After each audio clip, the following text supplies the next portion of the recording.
Hi everyone. So இந்த வீடியோவில் என்ன பார்க்க போகிறோம்னா 11th standard chemistry preparation tips பார்க்க போகிறோம். நான் ஒரு 12th ஸ்டாண்டர்ட் வீடியோ அப்லோட் பண்ணும்போதும் எப்படியாவது ஒருத்தர் வந்து 11th ஸ்டாண்டர்ட் ஸ்டார்ட் பண்ணுங்க கெமிஸ்ட்ரி டீச் பண்ண ஆரம்பிங்க, லெக்சர்ஸ் கொடுங்க அப்படின்னு கேட்டுகிட்டே இருப்பாங்க. ஸோ அவங்களுக்கான ஒரு வீடியோ தான்.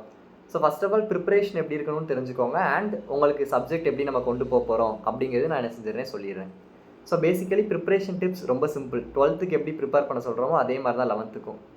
ஸோ பேசிக்கலி கெமிஸ்ட்ரி பார்த்திங்க அப்படின்னா 3 பார்ட்ஸாக இருக்கும். That is inorganic, organic and physical. So இன்ஆர்கானிக்னு சொல்கிறது ஃபஸ்ட் 5 லெசன் உங்களோட மோல் கான்செப்ட், அதாவது some basic concepts of chemistry, atomic structure, periodic classification, hydrogen and S block elements. இது 5மே இன்ஆர்கானிக். ஃபிசிக்கல் சொல்லும்போது gaseous state, thermodynamics, equilibrium, solutions and chemical bonding, இதெல்லாம் physical. Next ஆர்கானிக்கை பொறுத்தளவுக்கு fundamental concepts of organic reaction, basic concepts of organic chemistry, haloalkanes, haloarenes, hydrocarbons, environmental chemistry, இதெல்லாம் organic chapters. So இந்த 3 branch of கெமிஸ்ட்ரியுமே நம்ம 3 different அப்ரோச்சில் படிக்கணும். இப்போ inorganic கெமிஸ்ட்ரின்னு எடுத்துக்கிட்டிங்கன்னா mostly அது வந்து என்னது, it is theory paste. Accept அந்த மோல் கான்செப்ட் ஃபஸ்ட் லெசனை தவிர்த்து மற்ற எல்லாமே தியரி பேஸ்ட் தான் மேக்ஸிமம் இருக்கும். ஸோ தியரி பேஸ்ட் எப்படி படிக்கணும், நம்ம நார்மலாக பயாலஜி எப்படி படிக்கிறோமோ அதே மாதிரி தான் தியரி பேஸ்ட். ரீட் பண்ணிக்க போகிறீங்க, அதில் என்ன கொடுத்துருக்காங்கன்னு நம்ம அந்த கான்செப்ட்ஸை புரிஞ்சுக்கணும். திருப்பி அதை என்ன செய்யணும், ரிவைஸ் பண்ணிக்கிட்டே இருக்கணும். புரிஞ்சு படிச்சுட்டு திருப்பி ரிவைஸ் பண்ணிக்கிட்டே இருக்கணும். ஸோ இந்த மாதிரி நீங்கள் படிக்கும்போது அதில் இருக்க ரியாக்ஷன்ஸாக இருக்கட்டும், அதில் தியரியை வந்து நம்ம ரிவைஸ் பண்ணும்போது ஈஸியாக என்ன செஞ்சுக்கலாம், ஞாபகம் வச்சுக்கலாம். ஸோ பேசிக்காக இப்படி தான் அந்த இன்ஆர்கானிக் கெமிஸ்ட்ரி நம்ம நார்மலாக படிக்கிற மாதிரி படிப்போம். பட் இந்த ஃபிசிக்கல் கெமிஸ்ட்ரி வரும்போது அதில் moreover problem oriented question கேட்கலாம், டெரிவேஷன் கேட்கலாம். தியரி நம்ம நார்மலாக எல்லாம் படிக்கிற மாதிரி படிப்போம். பட் அந்த ப்ராப்ளம்ஸ் அண்ட் டெரிவேஷன் ஓரியன்ட் கொஷின்ஸ்க்கு என்ன செய்யணும் அப்படின்னா, டெரிவேஷன்ஸ்லாம் பேசிக்காக ரொம்ப அதிகமாக இல்லை டெரிவேஷன், ஒரு சில டெரிவேஷன்ஸ் இருக்குது. அந்த டெரிவேஷன்ஸை பொறுத்தளவுக்கு ட்ரை டு ப்ராக்டிஸ். ஃபஸ்ட் அதில் என்னென்ன ஸ்டெப்ஸ் இருக்குது அப்படிங்கிறத புரிஞ்சுக்கோங்க. நான் நடத்தினாலும் சரி, இல்லை நீங்கள் எப்படி புரிஞ்சுக்கிறீங்களோ நிறையா சோர்ஸஸ் எல்லாம் நீங்கள் புரிஞ்சுக்கலாம். ஸோ அதை புரிஞ்சுட்டு என்னென்ன ஸ்டெப்ஸ் எப்படி வருதுன்னு தெரிஞ்சுட்டு நிறையா வாட்டி ப்ராக்டிஸ் பண்ணுங்கள். ஸோ வெறும் நம்ம அதை ஞாபகம் வச்சுக்கிட்டா மட்டும் பத்தாது, கண்ணால் பார்த்து ரைட்டிங் ப்ராக்டிஸ் இருந்தால் தான் எந்த இடத்துல நம்மளுக்கு ஸ்டக் ஆகுது, எந்த ஸ்டெப்க்கு அப்புறம் எந்த ஸ்டெப் நம்மளுக்கு ஸ்டக் ஆகுது அப்படின்னு தெரியும். ஸோ ஒரு வாட்டிக்கு 2 வாட்டி ரைட்டிங் ப்ராக்டிஸ் வச்சுக்கோங்க டெரிவேஷனை பொறுத்தளவுக்கு.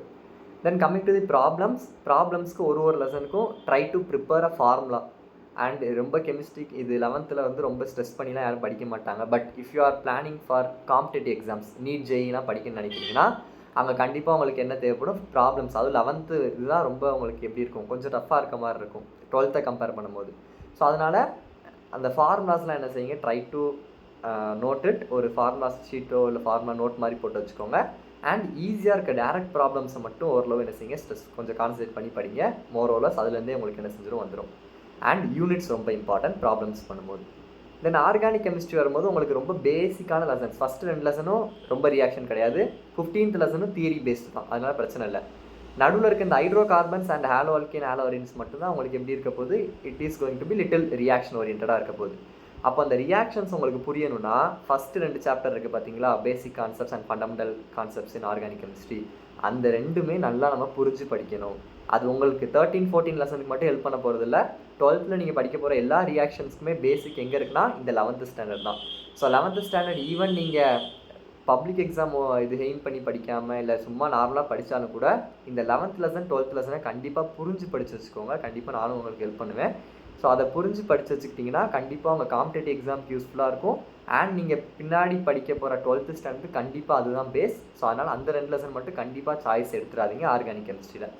தென் 13, 14 ஆப்வியஸாக ரியாக்ஷன்ஸ் நம்ம புரிஞ்சு தான் படிக்கணும். அண்ட் அந்த பேசிக்ஸ் ஒன்ஸ் நீங்கள் ஸ்ட்ராங்காக இருந்துட்டிங்கன்னா அதுக்கப்புறம் 13, 14 ஈஸியாக அவங்களுக்கு வந்து செஞ்சோம்னா புரிஞ்சிடும்.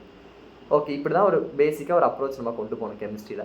இப்போ நம்ம என்ன பிளான் வச்சுருக்கோம், நம்ம என்ன பண்ண போகிறோம் நம்ம சேனலில் வந்துன்னு கேட்டிங்கன்னா, ஐ am planning to record 1 short video மாதிரி. இப்போ ஃபார் எக்ஸாம்பிள் இன்ஆர்கானிக்லேருந்து ஆரம்பிக்கலான்னு இருக்கேன். அட்டாமிக் ஸ்ட்ரக்சர் ஃபஸ்ட்டு ஸ்டார்ட் பண்ணலான்னு இருக்கேன், lesson 2 structure of atom. So ஒரு 1 ஷார்ட் வீடியோ மாதிரி கொடுக்கலான்னு இருக்கேன். ஹோல் கண்டென்ட்டும் ஒரே வீடியோவில். ஏன்னா நம்ம தனித்தனி லெக்சராக ஒன்று அப்லோட் பண்ணோன்னா டெய்லி நம்ம 12th பார்க்க வேண்டியது இருக்குது, அவங்களுக்கு லைவ் போகிறோம், ப்ளஸ் உங்களுக்கும் பேரலாக கொண்டு போகணும்னு சொல்லும்போது நிறையா வீடியோஸாக என்ன செய்ய வேணாம், இருக்க வேணாம். 1 ஷார்ட்டாக போட்டோம் அப்படின்னா டைம் ஸ்டாம்ப்ஸ் இருக்கும், உங்களுக்கு என்னென்ன ஹெட்டிங் வேணுமோ அந்தந்த ஹெட்டிங்கை நீங்கள் போய் என்ன செஞ்சுக்கலாம், பார்த்துக்கலாம். அப்படிங்கிறது நான் பிளான் பண்ணியிருக்கேன். வித் நோட்ஸ் வச்சு எக்ஸ்பிளைன் பண்ணிடலான்னு இருக்கேன். ஸோ ஆர்கானிக் வரும்போது நம்ம போர்டில் வச்சு என்ன செய்யலாம், will try to teach. But மற்ற சாப்டர்ஸ்க்கு தியரி பேஸ்ட் சாப்டர்ஸ்க்கு I am planning to teach as a 1 short video with notes. So hopefully அது இந்த வீக் எண்டில் நான் மண்டேலேருந்து ஸ்டார்ட் பண்ணுற மாதிரி இருக்கும். ஸோ அது எப்போ அப்படிங்கிறத நான் உங்களுக்கு கம்யூனிட்டி போஸ்ட்டில் இன்டிமேட் பண்ணுறேன். ஸோ டில் தென் படிச்சுக்கிட்டே இருங்க. இம்பார்ட்டன்ட் கொஸ்டின் மிட் டேர்முக்கு நான் என்ன செய்கிறேன் கொடுத்துட்றேன். அந்த போர்ஷன் மட்டும் என்ன அப்படிங்கிறது கீழே வந்து கமெண்ட் பண்ணுங்கள். மிட் டேர்முக்கு என்னென்ன போர்ஷன்ஸுங்கிறது. Will start from the Monday. Thank you.